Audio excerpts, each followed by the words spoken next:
Un scientifique pouvait dire « L'adolescent n'est plus l'enfant qu'il était, il n'est pas encore l'adulte qui sera, alors qui est-il vraiment ?» Comment le comprendre? Bienvenue à Parents d'ado.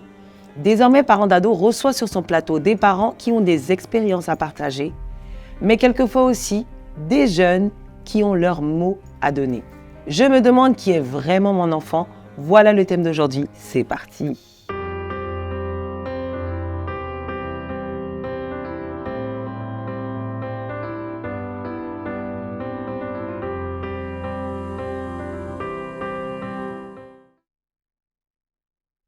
Je me demande qui est vraiment mon enfant. C'est notre thème d'aujourd'hui et sur le plateau, nous avons Maman Stone. Bienvenue sur le plateau de Parents d'ado. Merci, Coach Renew.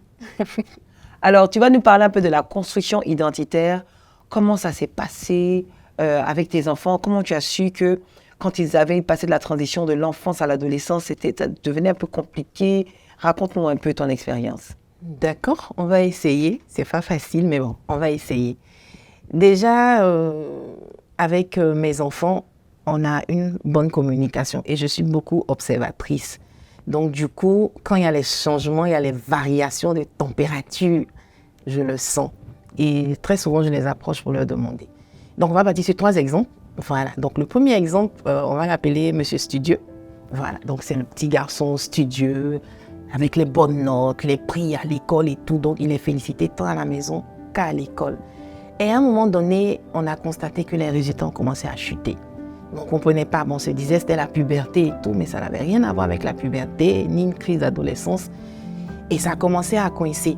Il n'arrivait plus à s'extérioriser, pourtant il est très communicatif, il n'arrivait plus à partager des choses et tout. Et en priant, l'enfant a commencé aussi à souffrir. Et puis un jour, il nous a dit qu'il en avait marre d'être super boy, celui qui avait les bonnes notes et tout ça. Parce que ça le fatiguait, il n'arrivait pas à s'intégrer. Parce que à l'école, ses amis avaient commencé à le surnommer le philosophe. Au quartier, c'est Mathurin, il est trop mature et tout ça. Donc du coup, il n'arrivait vraiment pas à se retrouver. Il se demandait, est-ce que finalement c'était bien qu'il soit studieux, consciencieux, ou bien il devait être comme les autres adolescents, fougueux, en train de faire plein d'expériences et tout. Donc ça l'a un peu fatigué. Donc finalement, on a dû lui dire que c'est comme ça tu es, c'est ta personnalité. Parce que si en ce moment il y a ce choc-là dans ta tête, ça peut te fatiguer devant. Tout le monde n'est pas pareil. Donc accepte que tu sois comme ça, studieux, poli, fédérateur et tout. Et puis arrive avec ça à t'imposer chez tes amis, à l'école ou même à la maison avec tes frères. Voilà. Donc c'est comme ça que petit à petit, il a commencé à accepter. Et même jusqu'à aujourd'hui, même ses amis l'appellent Mathurin, il en rit. Donc ce côté mature est finalement resté. Et puis bon, Dieu merci, il a pu traverser ça tranquillement. Waouh! Voilà. Et j'ai été pareil pour tous les autres enfants. Non. Le deuxième exemple, je vais l'appeler l'artiste. Donc depuis il est petit, monsieur, il a son monde dans sa tête. Il dessine, il fabrique. Il est dans la chambre, il va te ramasser tout comme objet, il va écrire tout un scénario autour d'eux. Et il ne se sentait pas dans le système normal. Je veux dire, à l'école, je sens que mon enfant est intelligent, mais les notes ne suivent pas. C'est comme s'il n'était pas dans son eau. Et ça le fatiguait, parce que très souvent, tous les parents veulent que les enfants soient super top, bonnes notes et tout. Mais le gars, il vient, il est moyen. On monte, on descend, on fait tout ce qu'on peut. Le gars, il est moyen. Et je pense que transition 3e seconde, il a commencé à côtoyer des amis, il a commencé à découvrir la danse. Donc dehors, le petit, c'est la star. Quand il est à la maison, il est trop calme. Donc nous, ça attire notre attention parce que les tenues qu'il a commencé à porter, mais souvent on regarde dans le sac d'école, il y a les tenues de rechange. En fait, le mec, quand il va à l'école, il a la tenue d'école et puis il a la tenue de son personnage de star. Donc ça va commencer à attirer notre attention. Il était plus focalisé sur les marques, on peut se donner cette identité de star. Donc au début, ça nous gênait et après, on s'est rendu compte qu'il fallait qu'on parle avec le petit. Et on a constaté qu'il était vraiment attiré par tout ce qui est bling bling, spotlight et tout. Bon, ça c'est pas le truc des parents, quoi. En temps normal, l'enfant, tu es réglo, tu dois apporter les notes et tout. Donc quand on a commencé aussi à prier, parce que en fait, pourquoi j'ai dit on prie? Parce que c'est important. Les enfants nous sont confiés, nous sommes des tuteurs. Donc, on ne peut pas forcer, malheureusement, on ne peut pas mettre ce qu'on veut dans la tête de l'enfant. Il naît avec son identité, il vient avec son modèle unique. Donc, si tu n'arrives pas à comprendre ce modèle-là, tu vas briser carrément un enfant, quoi. Donc, quand on a prié, on l'a carrément vu dans ce monde-là artistique et tout. C'est comme ça qu'on l'a laissé s'exprimer, tout en canalisant, bien sûr, de part et d'autre. Et surtout qu'il assume ce côté-là, mais avec vraiment des balises. Donc, c'est comme ça qu'on l'a laissé faire ses shows de danse, participer à des battles, vraiment exprimer son art. Et il a commencé à se sentir épanoui et il n'y avait plus cette dualité au niveau de son personnage. J'aime bien la dualité. Donc, il y avait la star dehors et puis il y a le personnage de la maison. Waouh!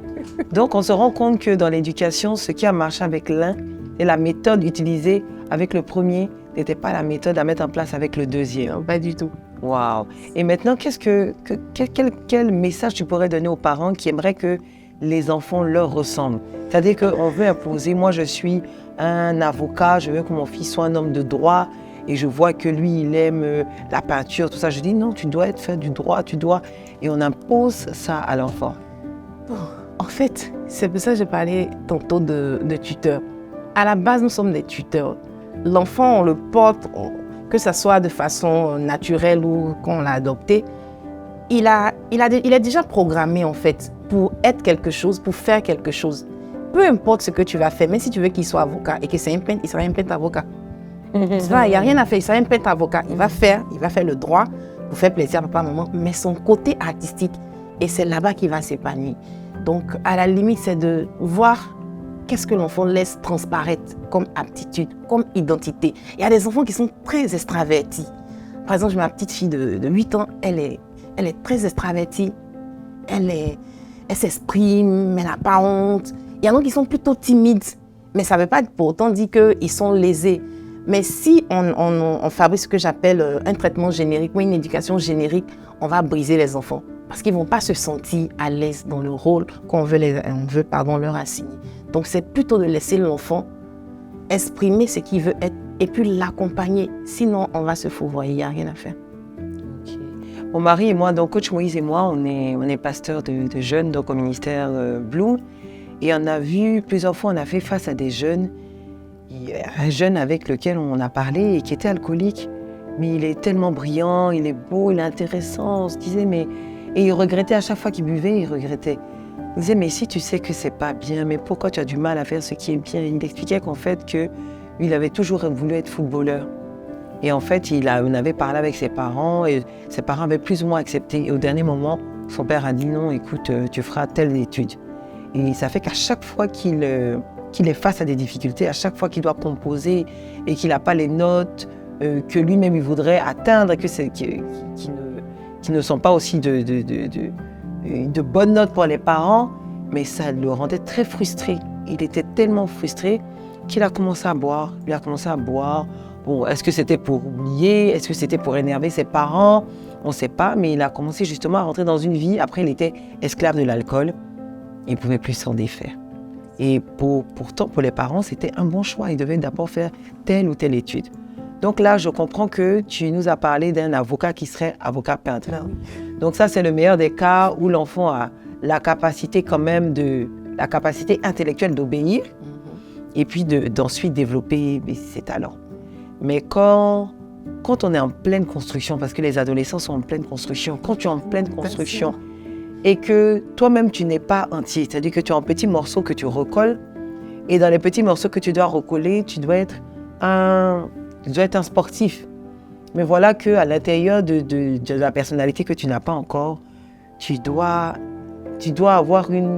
manifester un autre personnage pour prendre ton vocabulaire, pour pouvoir être aimé des parents ou être apprécié ou faire plaisir aux parents. Quel conseil tu pourrais donner vraiment à un parent qui voudrait faire du bien à son fils par le choix qu'il fait, mais en même temps qui n'a aucune idée de toutes ces notions d'identité et tout ça? Je pense que c'est pour ça que dans les programmes scolaires, il y a le parascolaire. Il y a le parascolaire justement pour que ce genre de talent-là se développe. Dans toutes les écoles, on a tout ce qui est parascolaire. Tu as la natation, tu as le théâtre, tu as l'écriture, tu as la musique et tout ça, c'est fait pour que l'enfant puisse exprimer ce dont il a envie pendant qu'il fait le cursus normal. Donc, c'est de laisser l'enfant faire d'autres choses, en plus des études, qu'il fasse autre chose. Et puis, in fine, ça sera comme un entonnoir. Ça va se dessiner devant. Mais en tant qu'enfant, on ne peut pas aussi fuir l'instruction ou l'éducation que l'école nous apporte. Mais c'est de vraiment rester équilibré. Maintenant, à un moment donné, quand on voit que l'un prend le pas, c'est d'accompagner justement l'enfant dans ce qui prend le pas. Si on se rend compte, par exemple, moi j'étais ses parents, j'allais dire, bon, ok, fais un peu de foot les samedis, on va voir. Et puis on s'en va, on voit qu'il y a un grand recruteur, mon fils, il a un talent de ouf.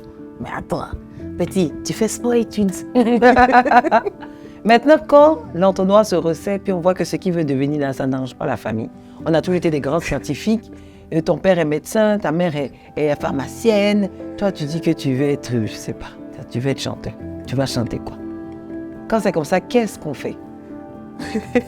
En fait, je le dis toujours, arrêtons de transposer nos rêves sur nos enfants. Arrêtons de transposer nos rêves sur nos enfants ou nos frustrations d'adultes là sur nos enfants. Ce ne sont pas nos enfants, nous sommes des tuteurs. Donc, si ça n'arrange pas la famille, moi je connais plein de cas où ça n'arrangeait pas la famille, mais les enfants ont été obligés de tenir tête et ils ont excellé dans leur voie. Par contre, il y a d'autres familles qui ont encouragé. Il y a même plein au sein de l'église que je connais. Il y a une, on a fait le campus ensemble, elle était vraiment styliste dans l'âme. Elle était styliste, mais son papa, un bon médecin, elle n'a pas pu faire médecine, elle a fait lettres-mots, mais son papa voulait pas qu'elle fasse la couture. Donc pendant qu'elle faisait lettres-mots, elle faisait école de stylisme. Mais finalement, c'est le stylisme qui a pris le dessus. Wow. Donc sa maîtrise en lettres modernes, peut-être ça l'aide juste à défendre son produit et autres, mais elle a fait. Donc ce que aussi je peux dire aux enfants, qu'ils essaient de comprendre les parents. On est obligé de faire les deux. Mais à un moment donné, il y a un qui va prendre le pas. Il n'y a rien à faire. Parce que l'enfant même va commencer à développer. Et quand les parents voient ça, qu'ils accompagnent. C'est pour ça que très souvent, dans les pays occidentaux, les parents sont plus ouverts. Tu veux être danseuse, il n'y a pas de souci, on t'inscrit dans les meilleures écoles de danse. Tu veux être pâtissier, on t'inscrit, tu veux être cuisinier, mais il n'y a même pas de souci. Mais en Afrique ici, papa, bonjour, voilà, j'ai un bac D ou bien bac C, je veux faire la cuisine. Ah, petit. Il y a quoi dans la cuisine? Donc, en fait, c'est un peu ça, quoi. C'est vraiment un grand dilemme pour le parent. Mais c'est d'observer son enfant et puis le laisser être ce à quoi il a été prédestiné. Waouh! On comprend ici que tous les parents veulent le meilleur pour leurs enfants. Maintenant, c'est de quelle façon on s'y prend? Est-ce qu'on impose ce que nous, on veut, ce qu'on conçoit bon, ou alors on observe? J'ai beaucoup aimé le terme qu'a utilisé Maman Stone. Elle disait, nous sommes des tuteurs. Les parents, nous sommes des tuteurs. Dieu lui-même, il a fabriqué sa chose. C'est vrai que c'est ton fils ou c'est ta fille, mais en vérité, tout ce qui est à l'intérieur de lui a été un dépôt qui vient du ciel. Donc toi, c'est d'observer qu'est-ce que Dieu veut pour sa vie, non pas qu'est-ce que moi, je veux pour sa vie. Vous savez, la Bible nous parle, dans le livre de Genèse, de Jacob et de sa mère. Jacob, le père de Jacob, donc, devait donner la bénédiction. Il devait recevoir la bénédiction, mais il savait qu'il était le fils cadet. Comment il aurait réussi à prendre la bénédiction? C'est vrai que quelque part, il avait un peu roulé son frère, il avait fait un deal avec son frère, il a pris le droit d'aînesse, donc peut-être que ce droit d'aînesse aurait pu lui permettre de recevoir la bénédiction, mais non. Sa mère, qu'est-ce qu'elle a fait? Elle a déguisé le petit pour aller recevoir la bénédiction. Est-ce un choix qui était divin, où la maman a voulu anticiper sur la grâce de Dieu? Moi, mon interprétation, c'est que la mère a voulu anticiper. Jacob était déjà béni. Dieu l'avait déjà prédestiné à être béni. Mais souvent, on se rend compte qu'après son déguisement, Jacob allait se marier. Le jour de son mariage, 7 ans après avoir travaillé pour Laban, il s'est retrouvé avec une femme qui était elle aussi déguisée. C'est que lui, il a fait les lards aussi, ça aussi. Je pense que Jacob aurait été béni, même sans avoir mis tous ses apparats pour ressembler à son frère Ésaü. Faisons les bons choix. Dieu nous donne des enfants merveilleux qui ont des talents qui sont extraordinaires. À nous maintenant de les identifier et de les encourager. Alors, c'était Parents d'Ados. Nous espérons que ces expériences vous ont fait du bien. Vous pouvez nous écrire, vous pouvez nous envoyer vos sujets de prière et vous pouvez aussi vous inscrire afin que nous vous recevions sur notre plateau. Merci et à bientôt. On va quand même prier ensemble. Prier pour tous ces parents qui sont troublés quand ils voient l'identité de leurs enfants. tous ces parents qui ont du mal à communiquer, qui se demandent, bon, le fils, c'est pas mon camarade, quelle histoire d'aller prendre mon temps, perdre mon temps. Voilà, ce n'est pas de la perte de temps. Prions afin que Dieu nous donne des parents, d'être des parents selon lui. Baissons les têtes et prions maintenant. Merci Saint-Esprit, merci parce que tu es là et que tu nous donnes de pouvoir être des parents selon toi. Seigneur, aujourd'hui nous avons parlé d'identité, nous avons parlé de communication. Aide-nous à communiquer avec nos enfants, aide-nous à les comprendre, aide-nous à pouvoir les aider à grandir et à devenir les vases que toi-même tu as dessinés. Merci parce que nous savons que cette charge n'est pas facile, mais que tu es avec nous et que ton esprit nous accompagne.